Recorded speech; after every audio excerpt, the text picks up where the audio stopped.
Let me ask you something, and let's talk honestly. Have you ever said to yourself, I'll just have a little bit, and then suddenly the bag is empty? Or maybe you eat well most days, plenty of vegetables, home-cooked meals. But the moment stress shows up, a bad day, a lonely evening, a sleepless night, out comes the chips, the chocolate, or the ice cream. If that sounds familiar, please hear this first. You are not weak, and you are not alone. We've all heard it 100 times. Eat healthy, watch your portions. Have some willpower. But for many people, it just isn't that simple. Today, I want to talk with you, not lecture you, about something called food addiction. What it really means, why it happens, and most importantly, what you can gently do about it. So get comfortable. Let's take a deep breath together, and let's talk. What is food addiction, really? Now, the term food addiction can sound dramatic, but it's actually very simple. Food addiction means that certain foods take control instead of you being in control. Medical researchers have found something surprising. Some foods affect the brain in the same way drugs do. They light up the brain's reward system. That's the part that says, this feels good. I want more. The brain releases chemicals, feel-good messengers that bring pleasure and comfort. And the brain remembers that feeling. So the next time you're stressed, tired, bored, or sad, your brain whispers, remember how good that felt? And suddenly, resisting feels almost impossible. Common signs of food addiction. Let's slow down and see if any of these sound familiar. You might notice that you crave certain foods even when you're already full. You plan to eat a small amount, but end up eating much more. You feel guilty afterward, yet find yourself doing it again. You hide snacks or eat them secretly. If you're nodding right now, please don't judge yourself. These are behavioral signs, not character flaws. And here's something important.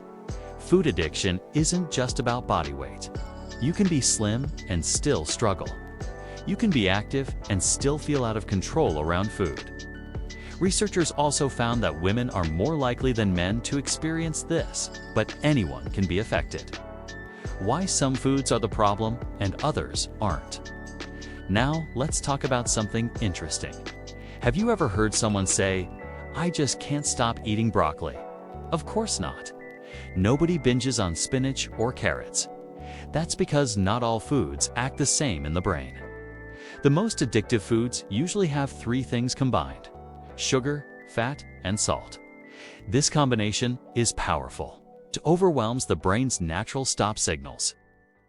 And here's something that might surprise you. Many modern foods are designed to do exactly that. Food companies spend millions studying what keeps us reaching for more: texture, smell, crunch, sweetness. It's not an accident. And knowing this helps us stop blaming ourselves. Now, let's gently walk through the foods that researchers say are most likely to cause addictive eating. Not to scare you, not to say you can never enjoy them, it's to help you be aware.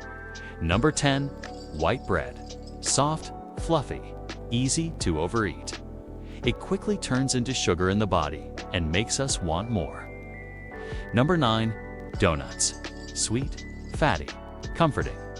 They hit the brain fast and hard. Number 8, pasta, especially white pasta. It doesn't fill us for long and often leads to seconds or thirds. Number 7, cake. Usually saved for special occasions, but once started, stopping can be tricky.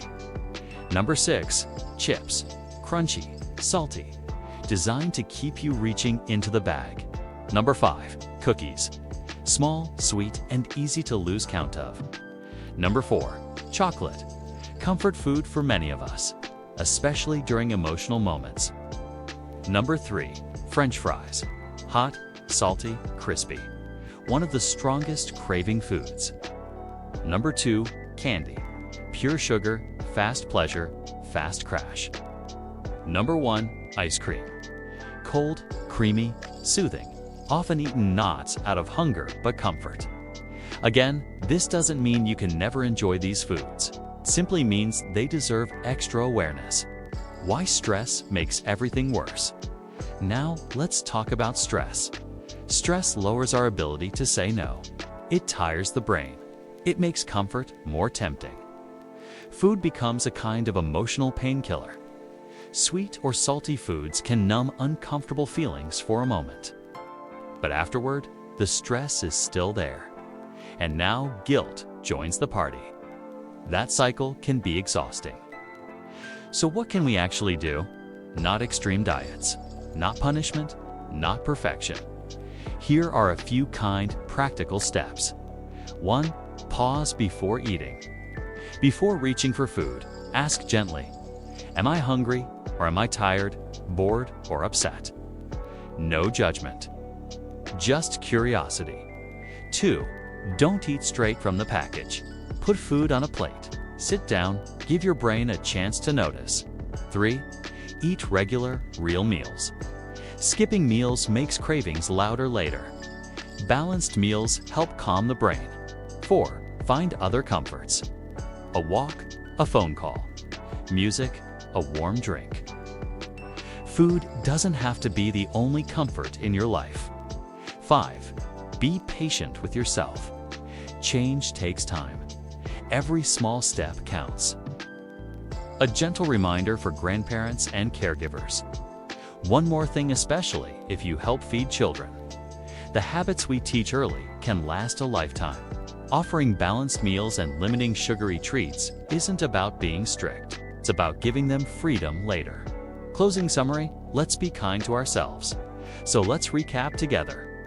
Food addiction is real. It affects the brain, not just willpower. Certain foods are harder to resist by design. Stress makes cravings stronger. And gentle awareness can make a real difference. You don't need to be perfect.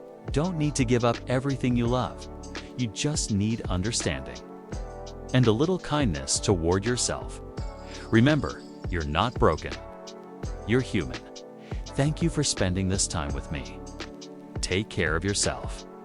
And next time a craving shows up, meet it with curiosity, not criticism.